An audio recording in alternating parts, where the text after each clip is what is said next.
Involucrar des que vaig néixer.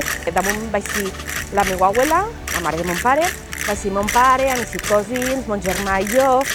És que estem dins de la dansa.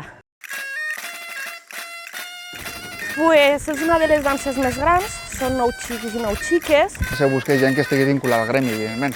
Vam buscar tots els xiquets i xiquetes, la veritat és que ens va fer molt de comboi perquè tenien dubtes que a la meva gent acceptava i no acceptava, i no sols els van acceptar, sinó que a tot el món que va enviar la primera es va fer molta il·lusió.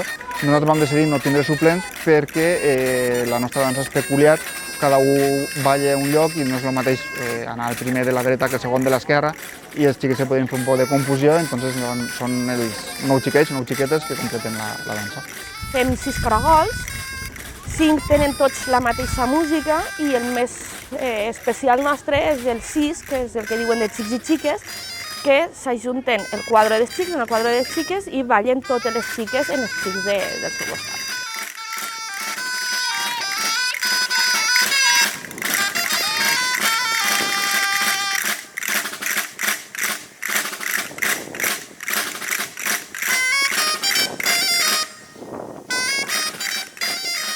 És el més conegut, el més esperat. Si li preguntes a algú quin és el que més li agrada, raro és que no te diguen ixe. Tinc records d'algun any de trencar tota la gent que ens estava veient, aplaudir la dansa, t'agarra un sentiment i és molt bonic.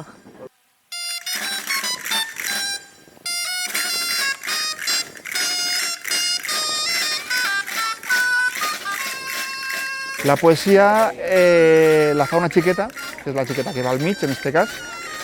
Està preparada, el que han fet, Ivan, que és un dels alets, va ser llaurador i va ser el que va dir la poesia fa 30 anys, i li feia il·lusió que la poesia fos un poc la que va fer ell. És molt pareguda, l'hem refet una miqueta, però és la base d'aquesta poesia, que en aquest cas, com dic, la dia Valèria, que és la xiqueta, i també jo crec que ho farà molt bé.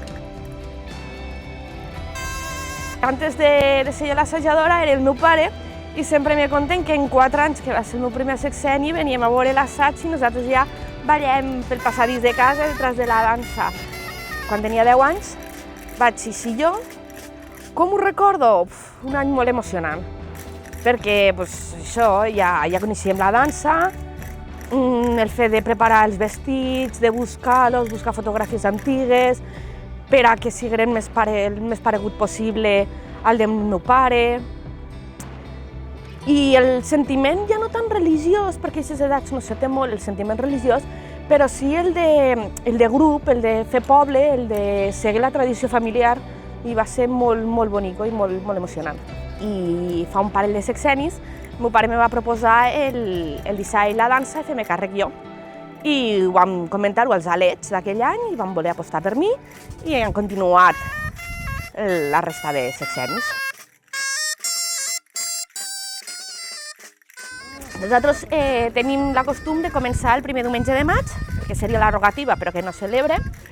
Comencem a la Casa Cofradia. La cofradia se fa un poc portar el pas i els primers caragols. Una vegada tenen això clar com se fa, venim a l'Alameda per dependre a desfilar, perquè al final passem pels carrers i tenim que dependre a no amontonar-nos en el company de davant i en el de detrás, no distraure-nos perquè passi gent i saber desfilar.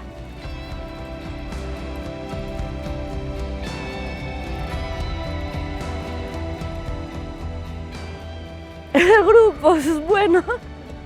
Els han buscat aquest any d'edats molt similars, altres anys n'hi havien de més menudets i sempre ens diuen que els més menuts patien una miqueta. 10 i 12 anys, més o menys. Sempre hi ha qui és més callat, qui és més tímid, el que és més xerrador, el que se distrau més. Estan venint amb molta il·lusió, els fem suar una miqueta, els fem pujar així la costa perquè després ja estiguen forts pel sexenni i jo crec que ho faran molt bé, la veritat és que de moment ho porten molt bé. Les generacions canvien, però aquesta implicació de seguir les tradicions familiars jo crec que se manté molt perquè molts han tingut un pare, una tia, una cosina, que estan implicats dins de la dansa i aquest sentiment de pertànyer a alguna cosa se manté.